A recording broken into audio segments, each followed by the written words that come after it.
Guys and welcome back to the next video of accounts Adda. आज हमारी video number 98 और उसमें हम करने वाले हैं हमारा करंट रेशो का कंप्लीशन। इससे पुरानी वाली दो वीडियो यानी 7 और 96 में हमने पढ़ा था करंट रेशो के कुछ बेसिक क्वेश्चन और करे थे कुछ एडवांस लेवल के।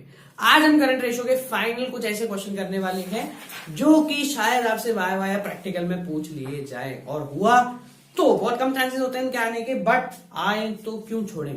ठीक है गाइस, तो आज हम करने वाले हैं करंट रेशो के पार्ट 3 यानी कि इंपॉर्टेंट और सबसे आखिरी वाले क्वेश्चन। तो बिना टाइम वेस्ट करें स्टार्ट करते हैं हमारे आज की वीडियो और देखते हैं क्या क्या कुछ आज हम करने वाले हैं। देखो, सबसे इंपॉर्टेंट चीज, ये वीडियो देखने से पहले वीडियो नंबर 95 जरूर देख ली जाए, जिसमें हमने बताया है कुछ ऐसे फॉर्मूले जो कि कहीं नहीं पूछे जाते फिर भी आ जाते हैं। आज जो हमें करंट रेशो पढ़ना है, तो करंट रेशो का जो बेसिक फॉर्मूला हमने पिछले 2 वीडियो में देखा है वो देख लो। क्या होता है? Current assets upon current liability. आज की जो ये वीडियो है वो मैथमेटिक्स वाले स्टूडेंट्स के लिए काफी आसान हो सकती है या समझने में थोड़ी आसान है। बाकी जो नॉन मैथमेटिक्स स्टूडेंट है, जिनका मैथमेटिक्स से दूर दूर तक कोई नाता नहीं है, उनको समझने में थोड़ी सी टेंशन होने वाली है। तो बिना टाइम वेस्ट करे आप देखते हैं सबसे पहला क्वेश्चन। तो जो आज क्वेश्चन हम करेंगे वो होने वाला है question number 9 TS Grewal 2017 edition, page number 4.91। आपकी स्क्रीन पे वो क्वेश्चन आ गया है, उस क्वेश्चन को देख लो और अपने लेवल पे उसको एक बार ट्राई कर लो। ठीक है,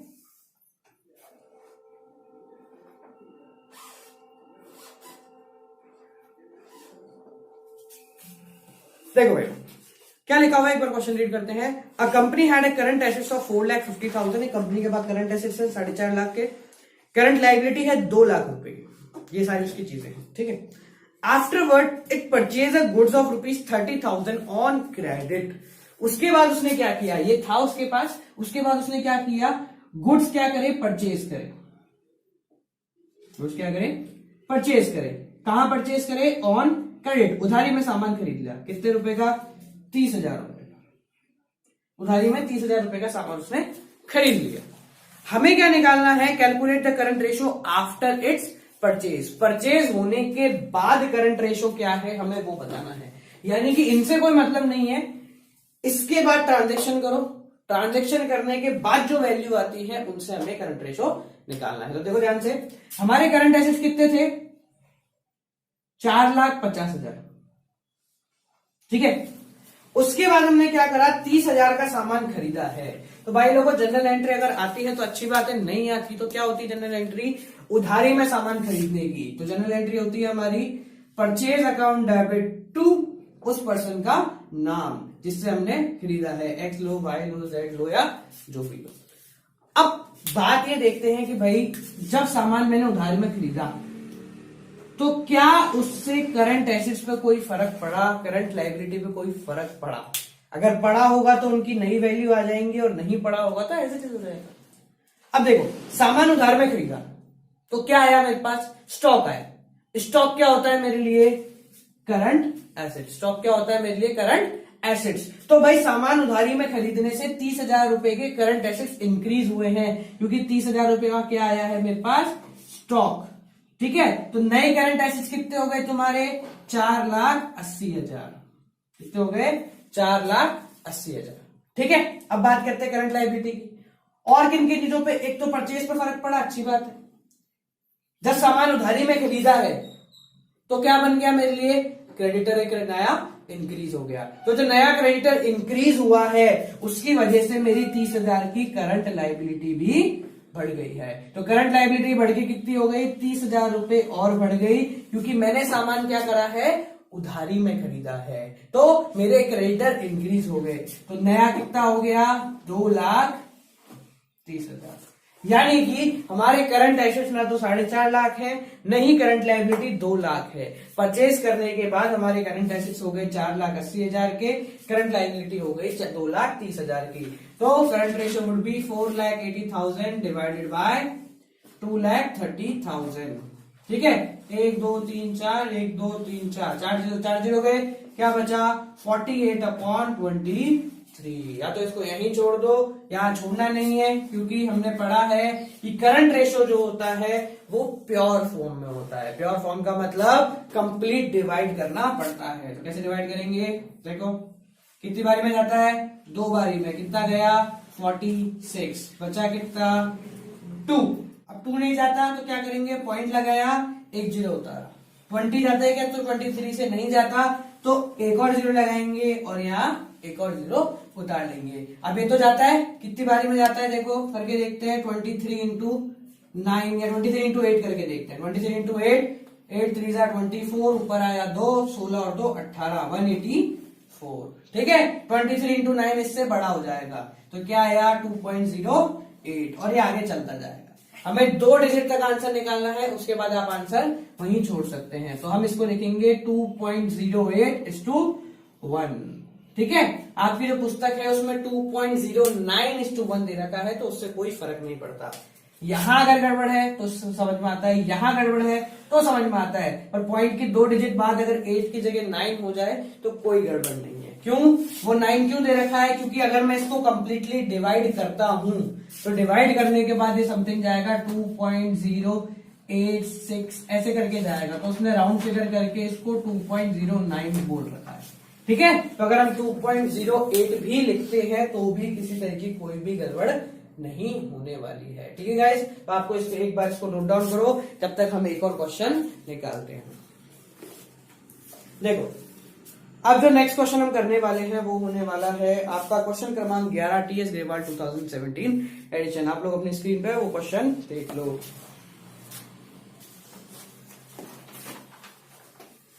थोड़ा सा अच्छा क्वेश्चन है तो हम ध्यान से देखेंगे और ध्यान से इसको करेंगे।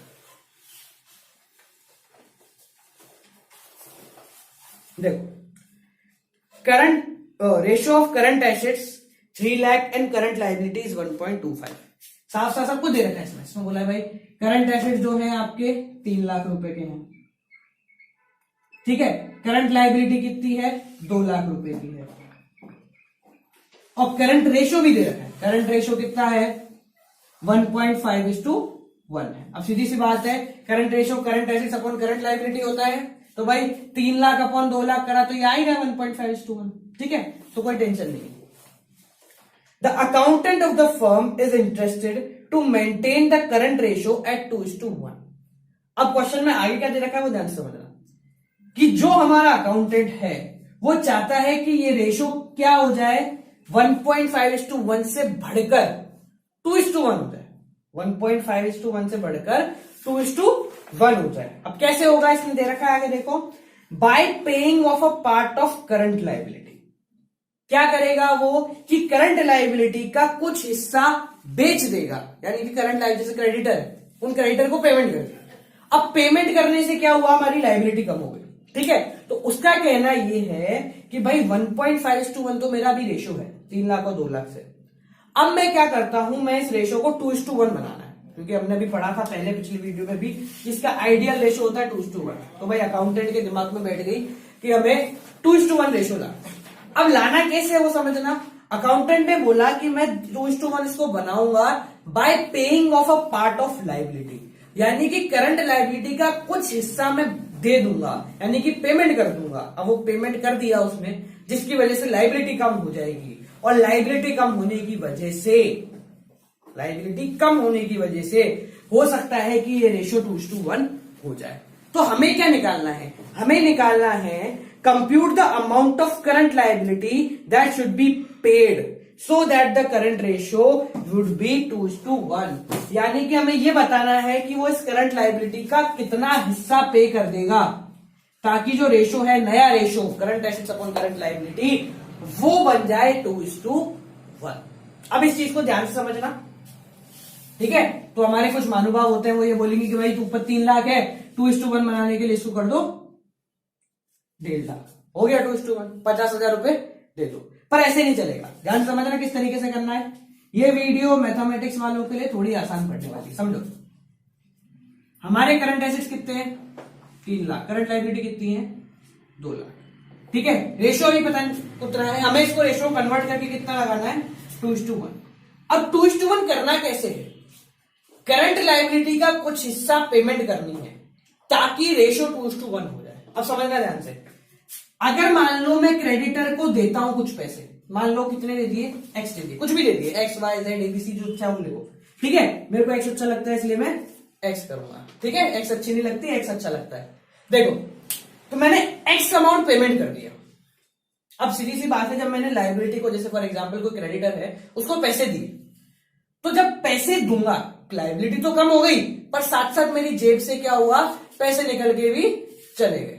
जब पैसे निकले तो मेरे करंट एसेट्स भी क्या हो गए, पहले के मुकाबले थोड़े से कम हो गए। कितने कम होंगे, जितने क्रेडिटर को पेमेंट करी उतना कैश भी कम हो गया, और क्रेडिटर गया तो क्रेडिटर भी कम हो गया। तो जब मैं करंट लायबिलिटी का पेमेंट करूंगा तो लायबिलिटी में से तो माइनस होगा, साथ साथ एसेट्स में से भी माइनस करना पड़ेगा। क्यों? क्योंकि जब पेमेंट करी तो कैश भी चला गया, ठीक है। अब समझो, अब भाई हम में से 80% स्टूडेंट्स के दिमाग में चल रहा होगा, जब दोनों में से सेम अमाउंट माइनस करेंगे तो ये रेशियो 1.5 से 2 कैसे बन जाएगा। जब ऊपर भी 10 माइनस करा, नीचे भी 10 माइनस करा, तो दोनों बराबर होने चाहिए, ठीक है। पर ये चीज मैथ्स वाले स्टूडेंट समझते हैं, अगर नहीं समझते हैं हम लोग, तो अभी इसको ऐसे समझना, इसका जो नेक्स्ट क्वेश्चन हम करेंगे उसमें मैं ये वाला कॉन्सेप्ट समझाने वाला हूं। अभी तो ये समझ गए कि भले हमें कुछ पेमेंट करनी हो, पेमेंट करने से क्या होगा कि रेशो बढ़ जाएगा। इसने बोल दिया तो हमने पेमेंट कर दी, पेमेंट करने से लायबिलिटी कम हुई और एसेट्स तो कम हो गए। बस हमें इसको सॉल्व करना है और हमें ये निकालना है कि कितने की लायबिलिटी में पे कर रहा हूं। तो क्वेश्चन कैसे राइट डाउन करेंगे, देखो करंट रेशो लिखा, let liability paid is equal to x, ठीक है। उसके बाद ये लिखा। अब इसको सॉल्व कैसे करते हैं, ठीक है, क्रॉस मल्टीप्लाई करें, और कुछ तो हमारे पास ऑप्शन नहीं है, तो 1 इससे मल्टीप्लाई हुआ तो कोई फर्क नहीं पड़ा, 3 लाख माइनस एक्स, ये 2 से मल्टीप्लाई हुए सारे, तो कितना हो गया ये, into 2 lakh minus x. Time समझ रहे हैं इसको, ये तो भाई साहब ऐसे ही रहे, 2 इंटू 2 लाख हो गए 4 लाख, और ये हो गया माइनस का 2x। अब यहां से आगे कैसे बढ़े, ठीक है। तो जो व्यक्ति गणित से जुड़े हुए हैं वो तो बहुत आसान है, जो नहीं जुड़े हुए उनको समझो। हमें वैल्यू किसकी निकालनी है, हमें वैल्यू किसकी निकालनी है, x की। हमें वैल्यू किसकी निकालनी है, x की, जिसकी वैल्यू बहुत ज्यादा है। देखो हम क्या करते हैं, जिसकी वैल्यू निकालनी है उसको रखते हैं प्लस में, या x दोनों तरफ है। तो आप बोलोगे भाई कौन सा प्लस में रखें, तो बड़ा वाला x जो है उसको क्या करेंगे, हम प्लस में रखेंगे।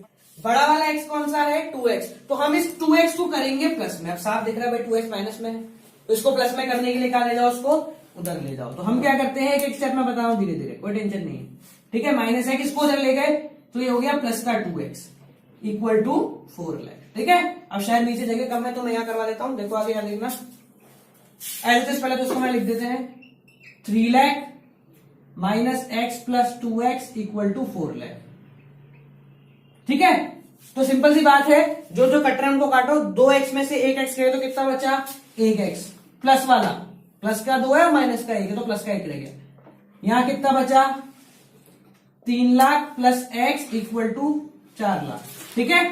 अब x को छोड़ के बाकी सबको दूसरी तरफ ले जाओ, तो 4 लाख माइनस का 3 लाख, या प्लस का था तो यहां क्या हो गया माइनस का, ठीक है। तो x की वैल्यू कितनी आ गई, 1 लाख रुपए। यानी कि मुझे अपनी करंट लायबिलिटी में से 1-1 लाख रुपए पेमेंट करनी पड़ेगी। करंट लायबिलिटी में से 1 लाख की अगर मैं पेमेंट करता हूं तो मेरा रेशो क्या बन जाएगा, 2:1 बन जाएगा, ठीक है। ये तो अपना आंसर हो गया। अब ट्राई करके देखो, देखो एक्चुअल में आ रहा है कि नहीं आ रहा। देखो मैं बिठा देता हूं उसको, आप चाहो तो ऊपर नोट डाउन करो। देखो देखें, अगर मैं 1 लाख रुपए की पेमेंट करता हूं तो मेरा रेशो 2:1 हो जाएगा। देखो 2 लाख में से 1 लाख गए, 1 लाख की लायबिलिटी पेमेंट कर दी, कैश भी गया 1 लाख का, तो करंट एसेट्स कितने के रह गए, 2 लाख, और करंट लायबिलिटी कितने की रह गई, 1 लाख, और 2 लाख अपॉन 1 लाख कितना हो गया, 2:1। तो हमने आंसर को क्रॉस चेक भी कर लिया है, ठीक है। तो क्वेश्चन का आंसर क्या था कि हमें 1 लाख रुपए की लायबिलिटी पे करनी है, तब जाके हमारा रेशियो 2:1 हो जाएगा। जो नेक्स्ट क्वेश्चन है अपना, उसमें परचेज करना है, तो परचेज करने से क्या होगा, एसेट्स बढ़ेंगे। क्रेडिट में उधारी में खरीदा है तो लायबिलिटी भी बढ़ेगी। Next question as it is है, बस माइनस की जगह प्लस है। क्यों, यहां बेचा है, वहां खरीदेंगे। ठीक है, तो इस क्वेश्चन को आप नोट डाउन करो। ठीक है, इसके बाद एक फाइनल क्वेश्चन और कराते हैं। ठीक है, जिसमें कुछ कॉन्सेप्चुअल चीज है जो कि शायद हद मार के शायद आपके आ जाए वाइवा में, वैसे कहीं भी नहीं पूछी जाती, तो इसको नोट डाउन करो। नेक्स्ट क्वेश्चन जो हम करने वाले हैं वो है क्वेश्चन नंबर 14, टीएस लिवर 2017 पेज नंबर 4.91। अपने स्क्रीन पे क्वेश्चन देख लो, फटाफट हो जाएगा, जल्दी करेंगे और इजीली हो जाएगा। देखो क्या है ratio, state giving reason whether the current ratio will improve or decline or will have no impact on each of the following transaction if current ratio is 2:1। अब यहां ध्यान से देखो, हमें कुछ ट्रांजेक्शन दिए हुए, मैंने सारे नहीं लिखे हैं, 4 से ट्रांजेक्शन लिख दिए हैं। हमें यह बताना है कि इन ट्रांजेक्शन की वजह से करंट रेशो पे क्या फर्क पड़ेगा, यानी कि करंट रेशो बढ़ जाएगा, कम हो जाएगा, या फिर उस पे कोई भी इंपैक्ट नहीं पड़ेगा। अब यह ध्यान से समझना, हमें करंट रेशो दे रखा है 2:1। अब सारा खेल इसी में, अब ध्यान से समझो, बहुत ध्यान से इधर देख लो। 2:1 का मतलब क्या है कि अगर मेरी लायबिलिटी 1 है तो मेरे एसेट्स उसके दुगने हैं। अगर मेरी लायबिलिटी 1 है तो एसेट्स दुगने हैं, यानी लायबिलिटी की अगर कीमत 1 रुपए बढ़ती है तो मेरे एसेट्स की कीमत 2 रुपए बढ़ती है। अगर लायबिलिटी की कीमत 1 रुपए बढ़ती है तो एसेट्स की कीमत 2 रुपए बढ़ती है। अगर लायबिलिटी की कीमत 1 रुपए कम होती है तो एसेट्स की कीमत 2 रुपए से कम हो जाती है। 2:1 का मतलब यही है, क्या है कि दुगना रिस्पॉन्ड कर रहा है। अपन ने इको में पढ़ा था प्राइस इलास्टिसिटी ऑफ डिमांड, कि प्राइस की वजह से डिमांड पे कितना इंपैक्ट पड़ता है। तो 2:1 का मतलब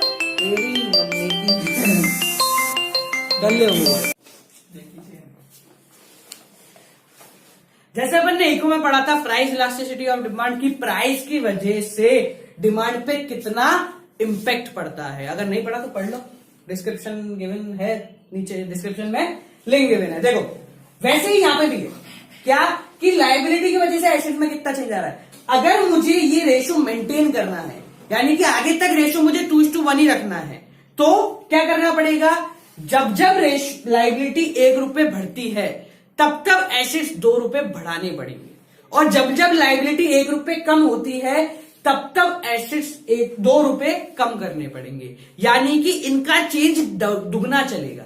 अब समझना, अब जो ये ट्रांजैक्शन है ना, इन ट्रांजैक्शन की वजह से इनमें चेंज आएगा। पर ध्यान रखने वाली बात क्या है कि देखो समझो, अगर मैंने बोला कि भाई ये बढ़ने चाहिए दुगनी स्पीड से, कि अगर ये 1 कदम चलती है लायबिलिटी तो एसेट 2 कदम चलने चाहिए। समझना, अगर बढ़ रहे हैं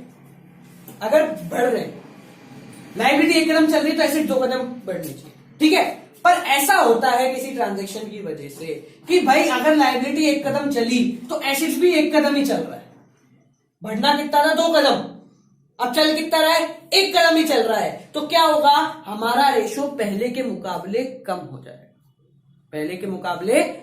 जाएगा। वैसे उल्टा होता है कि भाई अगर मैंने बोला कि लायबिलिटी 1 कदम पीछे चलेगी तो एसेट्स भी कितने, 2 कदम पीछे चलेगी, तब जाके बराबर रहेगा। अगर लायबिलिटी 1 कदम पीछे जाएगी तो एसेट्स भी 2 कदम पीछे जाएंगे। कुछ ट्रांजैक्शन की वजह से ऐसा हुआ कि लायबिलिटी 1 कदम पीछे गई और एसेट्स भी 1 ही कदम पीछे गए। जाना कितना था, 2 कदम पीछे जाना था। ठीक है, कम होना था। तो जब बराबर जितना कम होना था, जितनी स्पीड से कम होना था, उतनी स्पीड से कम नहीं हो पाए तो रेशो क्या हो जाएगा, बढ़ जाएगा। यानी कि हमने जितना सोचा था उतनी स्पीड से बढ़ गए तो अच्छी बात है, और उससे कम स्पीड से बढ़े तो रेशो क्या हो जाएगा, कम हो जाएगा। उल्टा जितना कम चलना था उससे कम स्पीड से चले, यानी कि यहां 1 बार माइनस होता तो यहां 2 बार माइनस होता। अब ऐसा नहीं हुआ, 1 और 1 बराबर ही माइनस हुए, तो रेशो क्या होगा, बढ़ जाएगा। इसको ऐसे समझो, 2 जने हैं, ठीक है, जो कि रेस में भाग रहे हैं। स्पीड इतनी है कि अगर एक बंदा 1 कदम भागता है तो दूसरा बंदा 2 कदम भाग रहा है। अगर एक बंदा 1 कदम भागता है तो दूसरा बंदा 2 कदम भाग रहा है। ठीक है, अब क्या वो भागना मतलब आगे की तरफ जाना, भागना मतलब आगे की तरफ जाना। तो हम बात करते हैं उनके डिस्टेंस की। ये बहुत छोटा सा टॉपिक है, ध्यान समझना, ठीक है। एक है हमारा कोई दोस्त और दूसरा हुसैन बोल्ट। अगर वो दोस्त एक कदम भागता है 2:1 का मतलब, तो वो हुसैन बोल्ट कितने कदम, 2 कदम भागेंगे। ये रेशो चल रहा है। अब कोई ट्रांजैक्शन हुआ, यानी अगला कदम हुआ, उस अगले कदम में दोनों एक एक ही कदम गए, दोनों एक एक ही कदम चले, तो उन दोनों के बीच का जो डिस्टेंस होगा वो पहले के मुकाबले क्या हो जाएगा, कम हो जाएगा। क्यों? क्योंकि अगले कदम पे दोनों बराबर ही चले, अगले कदम पे दोनों बराबर ही चले। उस डिस्टेंस को पुराने वाले को उसी रेट से बढ़ाने के लिए 2:1 चलाना था, पर अगले कदम में दोनों बराबर चले तो दोनों का डिस्टेंस क्या हो गया, कम। तो रेशो क्या हो जाएगा, कम। समझ में आया? यानी कि जिस रेट से बढ़ रहा है उससे कम रेट से बढ़ा पर कम रेट से बढ़ा तो रेशो कम हो जाएगा। जिस रेट से कम होना है उससे कम रेट से कम हुआ, यानी कि 2:1 की जगह बराबर कम हुआ तो रेशो क्या हो जाएगा, इंक्रीज हो जाएगा। एग्जाम्पल समझेंगे, ध्यान से देखो। पहला, cash paid to trade payables. Trade payables को कैश पेड किया है हमने, ठीक है। हम यहां लिखते हैं रेशो है 2:1। ट्रेड पेबल मतलब लाइबिलिटी या क्रेडिटर वगैरह, इनको पेमेंट कर। जब पेमेंट करी मैंने तो मेरी लाइबिलिटी एक कदम पीछे गई होगी, ठीक है। एक उनको पेमेंट कर दी और जितने रुपए से उनको पेमेंट करी उतने ही रुपए से मेरे कैश भी गए, तो कैश ने भी कितना कदम करा, एक कदम। रेशो कितना है हमारा 2:1, यानी दुगनी स्पीड से कम होना था, पर कम कितनी स्पीड से हुआ, बराबर स्पीड से। तो कम भी कम स्पीड से हो रहा है, इसलिए हमारा रेशो क्या हो जाएगा, बढ़ जाएगा। रेशो क्या हो जाएगा, बढ़ जाएगा। क्यों बढ़ा? क्योंकि इसको कम होना था ज्यादा, पर ये थोड़ा सा ही कम होके रह गया, तो क्या होगा, पहले के मुकाबले रेशो क्या हो जाएगा, बढ़ जाएगा। इससे पहले वाला जो अपन ने पढ़ा था उसमें यही था, रेशो 1.5:1 था, यानी 1.5 कदम चलना था इसको, तभी 1 कदम चलता। 3 लाख और 2 लाख था, ठीक है। दोनों में से बराबरी कम हुई तो रेशो कितना बन गया था, 2:1। बढ़ गया था रेशो, क्यों बढ़ा था, क्योंकि दोनों में से इतनी स्पीड में चलना था और दोनों इस एक्स की वजह से बराबर स्पीड से कम हुए, जबकि स्पीड इतनी होनी चाहिए थी, तो कम हुए, इसलिए रेशो क्या हो जाएगा, बढ़ जाएगा। तो पहले का आंसर क्या होगा कि हमारा रेशो क्या हो गया है, इंप्रूव हो गया है। ये जो टॉपिक है ये कहीं नहीं पूछते, बट फिर भी अगर आ जाए समझ में तो अच्छी बात है, नहीं आए तो ज्यादा टेंशन नहीं लेने का। देखो, bills payable discharge, bills payable का पेमेंट कर दिया तो क्रेडिटर की तरह बिल्स पेबल भी कम हो रहे हैं, कैश भी जा रहा है, तो रेशो क्या होगा, बढ़ जाएगा। क्यों? क्योंकि 2:1 की रेट से कम होना था, पर ये बराबर कम हुआ। आगे देखो, purchase of stock on credit. Stock खरीदा है, ठीक है। जब स्टॉक खरीदा तो क्या होगा, स्टॉक आया तो 1 कदम ये चला। उधारी में खरीदा है तो नए क्रेडिटर आए, 1 कदम ये चले, तो प्लस वाली साइड में बराबर चले। चलना कितना था, 2:1। दोनों के बीच का गैप क्या हो गया, कम हो गया। 2:1 के रेशो में चलना था, दुगना चलना था, पर ये बराबर चले, तो दोनों के बीच का गैप क्या हो गया, कम हो गया। देखो, bill receivable endorse to creditor discharge, यानी कि यहां इसको करते हैं bill receivable endorse to creditor, यानी बिल रिसीवेबल क्या करा, मैंने क्रेडिटर को दे दिया, यानी कि मुझे पैसे मिलने थे, मैंने वो बिल ले जाके उधार वाले को दे दिया। सीधी सी बात है, पहले पढ़ा हमने, जब बिल रिसीवेबल गया तो हमारे एसेट्स कम हुए, क्रेडिटर को दे दिया तो क्रेडिटर भी गया तो लायबिलिटी कम हुई। वही बात कि इनको दुगनी स्पीड से कम होना था, पर ये बराबर स्पीड से कम हुए, तो रेशो क्या हो जाएगा, बढ़ जाएगा। 2 पॉइंट और देखें, purchase of stock for cash. Stock खरीदा है कैश में, तो देखो स्टॉक खरीदा कैश में तो 1 कदम तो एसेट्स चला, पर जब कैश में खरीदा है तो एसेट्स ही क्या होगा, 1 कदम पीछे हटेगा। क्यों? उधारी पे तो खरीदा नहीं, पेमेंट हो गई, तो स्टॉक आया इसलिए बढ़ा, कैश गया इसलिए कम हुआ। तो इन शॉर्ट सारे कदम कैंसिल हो गए, हमारा रेशो एज इट इज रहा। तो इसका आंसर क्या होगा, नो चेंज, क्योंकि एसेट्स बढ़े और एसेट्स से कम हो गए। लास्ट देखें, fixed assets, sales of fixed assets 50,000 के थे, 45,000 में बेचे। फिक्स्ड एसेट थे जिनकी कीमत 50,000 रुपए थी, हमने वो बेच दिए हैं 45,000। देखें, अब भाई देखो, फिक्स्ड एसेट्स करंट एसेट्स में आते ही नहीं है, फिक्स्ड एसेट तो लॉन्ग टर्म हो गए, ना करंट लायबिलिटी में आते हैं। तो फिक्स एसेट्स कितने गए थे उससे तो कोई लेना देना नहीं है, बस उसको बेचने से पैसे आ गए। तो इन शॉर्ट पैसे आने से मेरे करंट एसेट्स बढ़ गए एक कदम, इसमें कोई चेंज नहीं आया। तो ऑटोमेटिकली देख लो ये, यानी कि हुसैन बोल्ट और आगे निकल गया और अपना वाला आदमी पीछे थक के खड़ा है, तो क्या होगा, दोनों का डिस्टेंस बढ़ जाएगा, यानी कि ये बढ़ जाएगा। ठीक है, अगर इसको मैं एक भी लेता हूं तो रेशो कितना हो गया, 3:1 हो गया, तो पहले के मुकाबले और बढ़ गया। ठीक है गाइस, तो गाइस ये था हमारा ये वाला टॉपिक जो कि काफी टेढ़ा था, मैथ्स वाले स्टूडेंट्स को समझ में आया होगा, बाकी स्टूडेंट्स से थोड़ा सा ऊपर से निकला होगा। ठीक है, अगर आ जाता है तो समझना, नहीं आता है तो उसको छोड़ दो, कोई बड़ी बात नहीं है। हमारा करंट रेशो आज खत्म हो गया, इसके बाद हम क्विक रेशो पढ़ेंगे और फिर क्विक हमारा कोर्स खत्म करेंगे। सो guys this is it for today's video, keep on watching. एक चीज याद रखना, आने वाले 1 या 2 दिन में एक वीडियो आने वाली है इकोनॉमिक्स ऑन योर टिप्स पे, जो कि काफी खास और काफी इंपॉर्टेंट वीडियो है, जो कि आप लोगों को बताना है और कुछ बातें और क्लियर करनी है। सो गाइस उस वीडियो को देखना मत भूलना, आने वाले 1-2 दिन में इकोनॉमिक्स ऑन टिप्स पे वो वीडियो आने वाली है। So guys this is it for today's video, keep on watching Accounts Adda, don't forget to like, comment, share, subscribe, और हमारी वेबसाइट है www.soulstruggler.com, इस पे जाके आप इको, अकाउंट्स और बिजनेस की वीडियो देख सकते हैं।